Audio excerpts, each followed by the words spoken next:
Morning everyone and welcome to Education Week. So as I said to you before, I'm not live this week. Also, as I've said before, I hope I'm still alive this week, but I'm not live on the film this week. But as I've said previously, please do still comment. Please tell us where you're watching from. That's really nice to see that coming in. And a member of staff will pick up on those comments and respond to you. For those of you again who haven't been involved in these films before, my name is Lorna and I'm the Community Engagement Officer at the Highland Archive Service. And this week I'm going to talk to you about education records.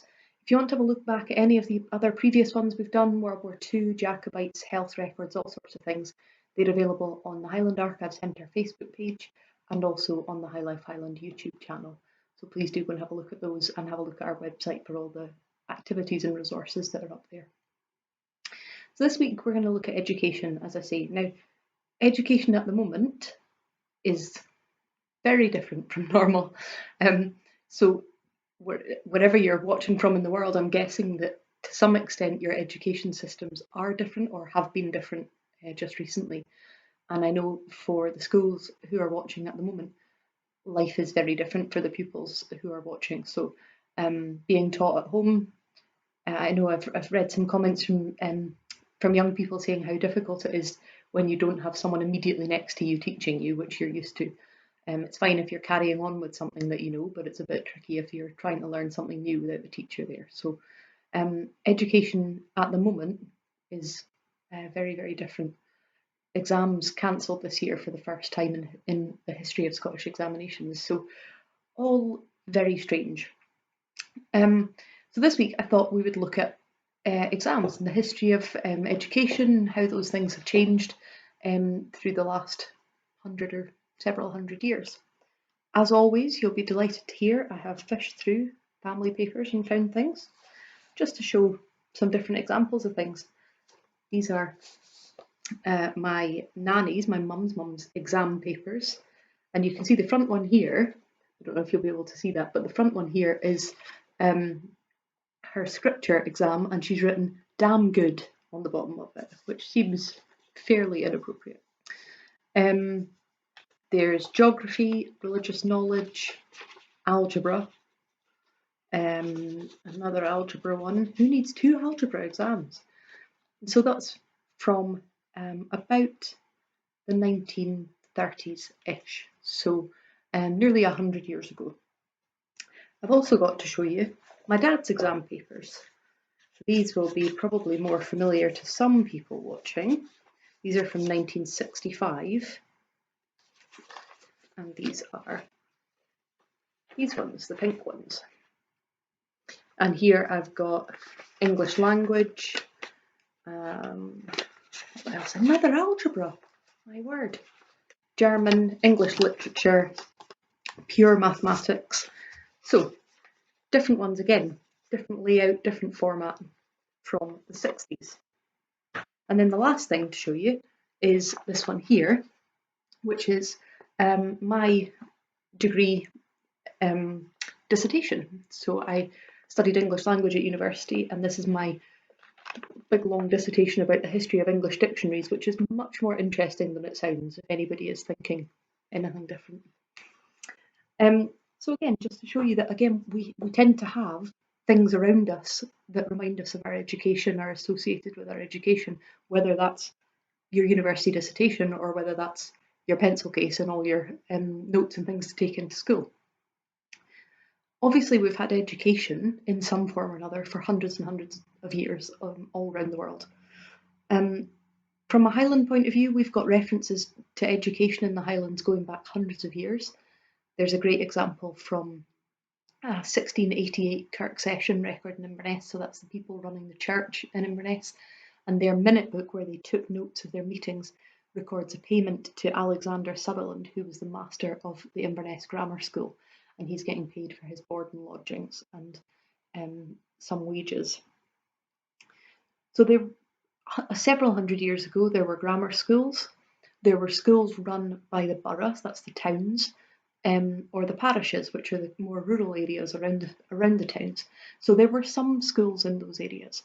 And there were also schools that were run by the church, One time in the next little while, we'll have a session on church records and look at that. How much control the church had over a massive number of things, and education was one of them. So for a long time, education was in the hands of the church. There were some by other official bodies. Generally, they were to do with Christian organisations trying to instill knowledge in the young people.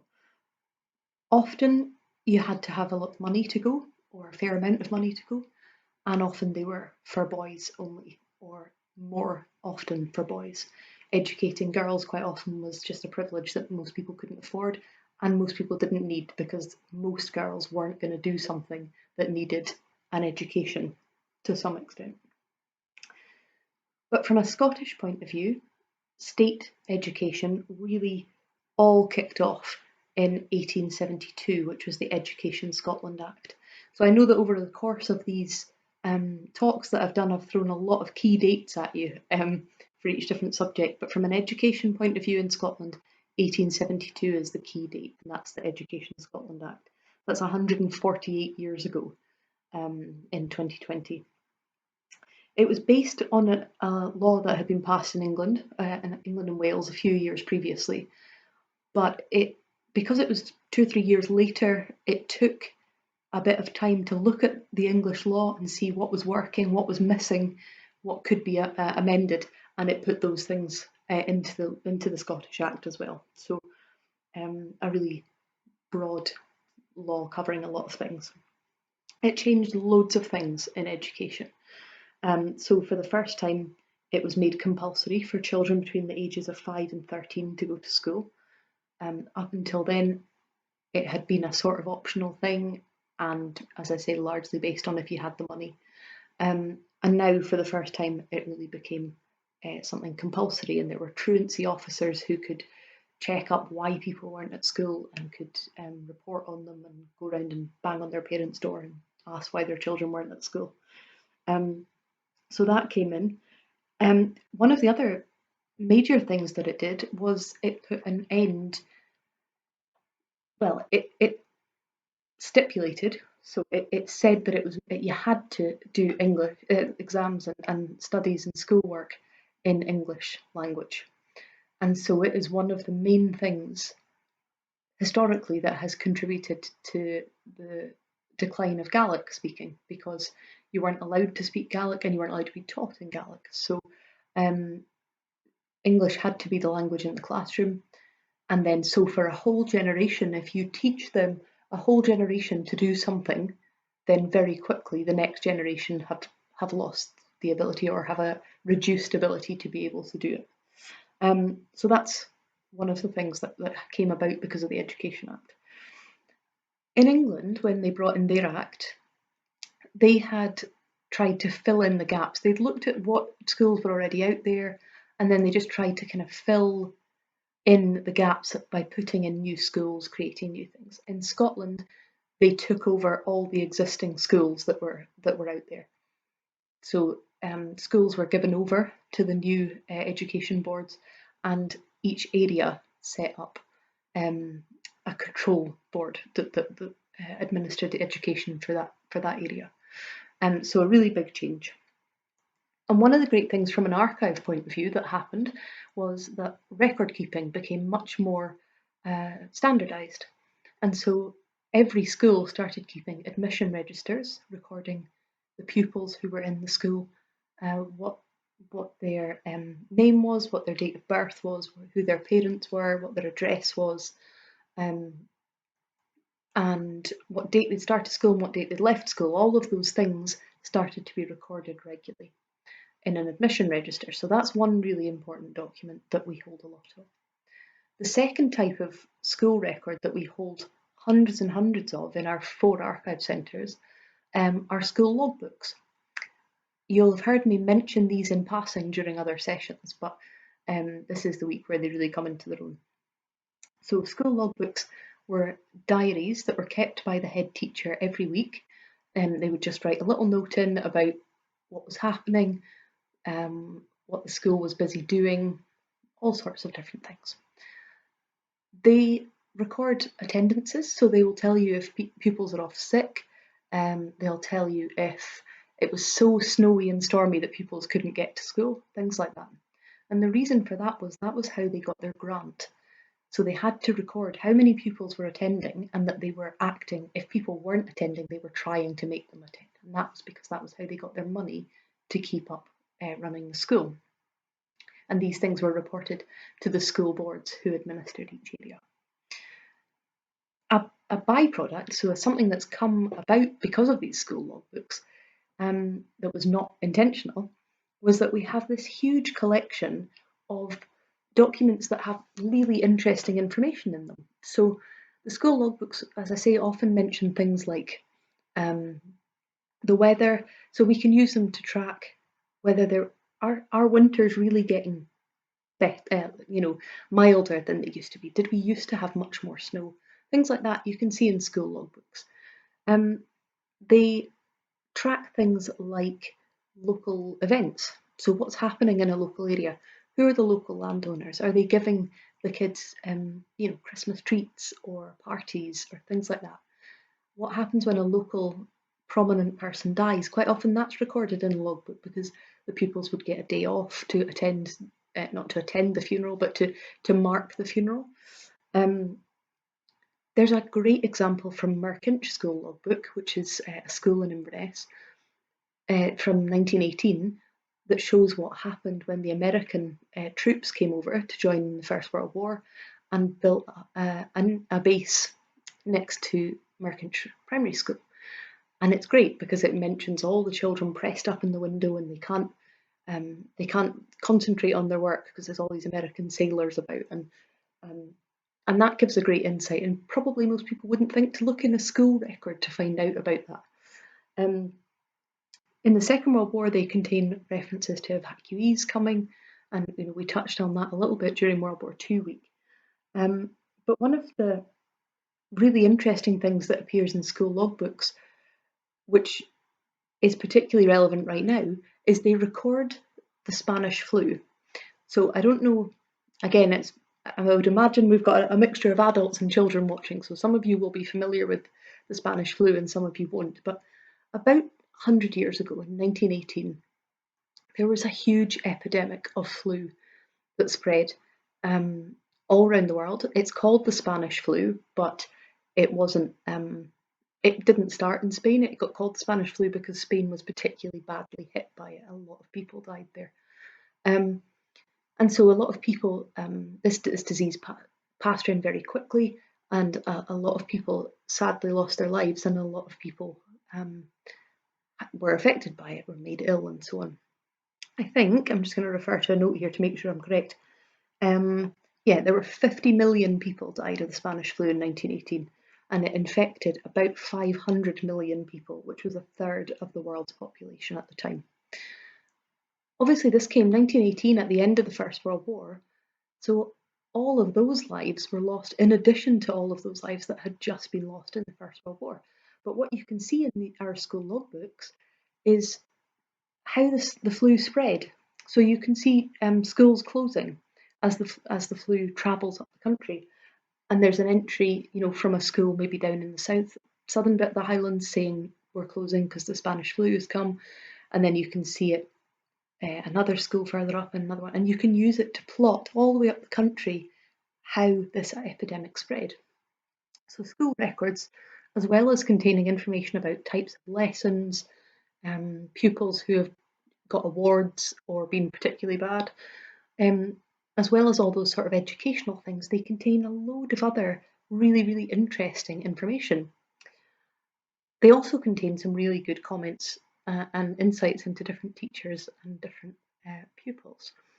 So one of my favourite ones is from a school up in Sutherland, and it says, we have given up on all singing lessons because there are only 3 pupils in this school and none of the 3 of them can sing at all. So they just say, there's no point doing any kind of music lessons with you because you're all useless at singing. There's another great one from Tain that talks about the school teachers writing it, and usually you don't see much of the personality of the teacher, but sometimes you see things. And in this one in Tain, he writes, I'm going to find out today how much I'm getting paid, but I bet it won't be enough. And that one is from the very early time into state education in Scotland.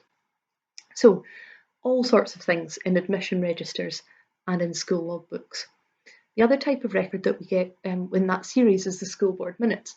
So as I said, this is the groups of people who are looking after the schools in their area, and they're recording which teachers are being appointed. They're writing down if they need to fix school buildings, things like that. And those contain a lot of really interesting things as well. A lot of the things that you can see across all of these records, again, as a thing that wasn't really intended to be seen, but are sort of inequalities about how people are treated. So you can see, for instance, that all the girls would get sewing lessons and cookery lessons, and then the boys would get woodwork, gardening, all the practical sort of lessons. Now, that probably seems very odd to the pupils who are watching at the moment that would have happened, but that really happened up to pretty recently. You know, up until, I'm going to say, the 60s or 70s, but I'm entirely sure someone will comment if they are later than that they had that. And also separated playgrounds. So there was often a boys' playground and a girls' playground. And you can see that on a lot of maps if you want to go and have an investigation of that on the National Library of Scotland Maps website. The other thing that often appears in school logbooks particularly is punishments. Now, I've put quite a lot of examples of logbooks up for you to have a look at on the website when we finish this, and you can have a wee look at what sort of things people were doing and what they were getting, how they were being punished. So there's a girl in there who is throwing stones, and so she gets hit with I think it's a cane, but you'll see, I'm sure parents or grandparents will be able to tell you about getting hit with the belt. My mum used to get hit with the edge of a ruler across her knuckles. And my dad and my mum were at school together, and they got into a lot of trouble for holding hands in the playground. So all sorts of things that you can see. As I said, one of the other things you can see in these logbooks is different subjects that people are getting taught. So some for the boys, some for the girls, but also other ones that were much more common than they are now. So things like dictation, which is when somebody reads something out to you and you write it down. Things like Bible knowledge, scripture knowledge, debating classes, things like that. And quite often inspectors would come to the school, which still happens, but the inspectors would come to the school and try and catch the pupils out with questions. So the inspectors would quiz the pupils on their Bible knowledge or something like that, and then write a report to say whether the pupils had let the school down or not. So some things that we still have today, but that were done really differently. I don't think, although a teacher may correct me, but I don't think now an inspector would come and try and trip up a pupil to get them to answer a question wrong. So you can see all of these things in school logbooks. When you go and have a look on the website, you'll see that I deliberately haven't done a transcript, so you'll know from previous weeks of this that I've typed up copies of things and put them up on the website for you so they're easier to read. This time, I deliberately haven't done that, because if you've been following me in these last few weeks, I'm willing to bet you're getting a bit better at handwriting, reading. So I want you to go and have a look at these logbooks, see what you can work out. And I've jotted down a couple of things particularly for you to have a wee look at. See if you can find out in the Struntian logbook how the pupils there pronounce the word thistle, as in our Scottish flower. That's a good entry in a school logbook. And see if you can have a look at the Conan Bridge school logbook and see what all the subjects are and how many of them you recognise and how many of them you're still taught. When you click on the link, you'll see it opens in a separate window and it'll tell you along the top which logbook it is, what the document name is. So have a wee look at that and see if you can work those things out. We hold a lot of school photos. So those of you who are pupils at the moment will know that you would normally be getting your school photo taken. Obviously things are a bit different at the moment, but you can have a look at some of the school photos that we've got up to show you. There's a great one from Embo Primary School in Sutherland, and that shows pupils all lined up outside their school often very stern looking, and very still. And I was speaking once, I remember, to Applecross Primary School, and one of the pupils there said to me, "There's always a blurry pupil in old school photos. There's always a blurry pupil." And I said, "Well, that's because it took so long to take the photo that usually somebody would have got bored and turned around and then they've gone blurry in the picture." So have a look at those, see what you think is different about the school photos then from now. Um, there are a lot of children in them with no shoes, and the reason for that was not because they were poor particularly, it was just because often in summer they just didn't wear shoes. So it's worth having a wee look at those photos as well. And one of the activities I've put up there for you to try and do is recreate a school photo, either of yourself or in your whatever you're using as a classroom at the moment, whether that's your kitchen table or your bedroom, whatever it is. Or why don't you try and get pictures of all your normal classmates and put them together in a collage and make a school class photo? That would be quite a fun thing to do as well. We also have loads of school magazines. Some of you watching maybe still have school magazines, but not everybody. But yeah, they contain lots of things, poems that pupils have written, drawings, things where they have written in about what they want to be. The Merkinch school magazines have a lot of people writing and saying, "Oh, when I grow up, I want to be a doctor, I want to be a nurse." So who knows? Maybe they did, and maybe we're now incredibly grateful for them for that if that's what they're doing. But yeah, they contain all sorts of information about um, the kind of lighter side of school life. So it's not about exams, it's not about subjects and serious things. It's more about what the hockey team's doing or what poem people have written. All sorts of totally different sorts of things in school magazines. Quite often they have essays in them as well, where people have picked a subject and the teacher has thought that their essay was so good that it's gone into the school magazine. And we have these from probably mostly from the sort of 50s, 60s, 70s time. So obviously the admission registers in the school logbooks that we have tend to go back to the 1870s, to the Education Act onwards, and then these other ones sometimes are a wee bit later. As I've said on previous weeks, we look after documents, we don't look after objects, but we do have a couple of things that go alongside our education collections. Normally, if people come to us with objects, we say that they should really be in the museum and we would refer them to Inverness Museum or another relevant museum. But for some things, if they fit in very, very strongly with the collection, then we might take them. And so we have in our collections a school belt. And again, I'm sure a lot of parents or grandparents watching will be familiar with the school belt. We have a school bell that would be rung to call pupils back in from the playground. I know certainly some of the primary schools that I visited in the Highlands still use a proper hand-rung school bell. And we have a couple of medals, Dux medals, things like that, awarded by the Education Authority to pupils who were particularly clever in one subject or the other. And we have some school shields for sports, things like that, but not very much. But we have them if they particularly go with the school collection we're looking at.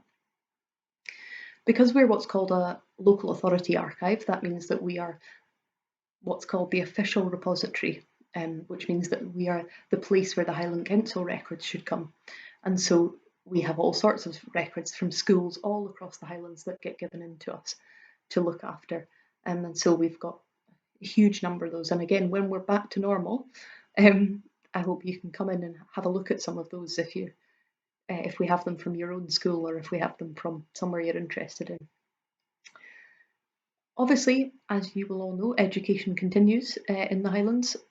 Sometimes it's like this at home, with me coming into your sitting room and talking to you, and sometimes things are much more normal and we're back in classrooms. And in my job, I spend a lot of time going into schools and talking about all sorts of subjects, and also working a lot with the University of the Highlands and Islands, with Canal College, Inverness College, all sorts of educational institutions, and going in and working with people to tell them all about our awesome collections.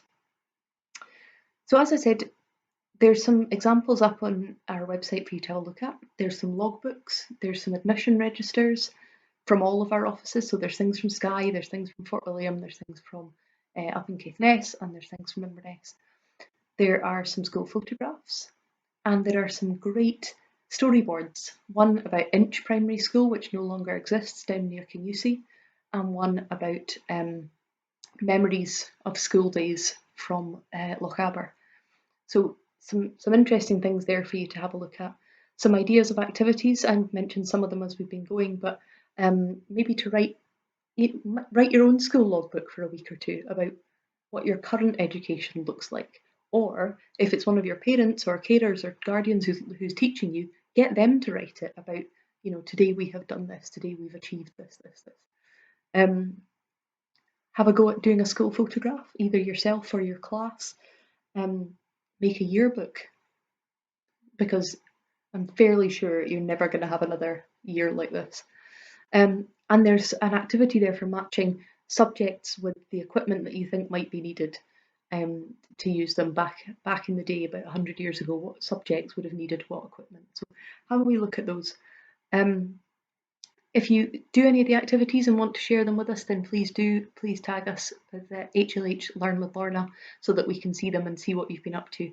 And then please join us again next week. We'll be looking at World War I records. So people and places and things associated to World War I in the Highlands. So I hope we can see you then.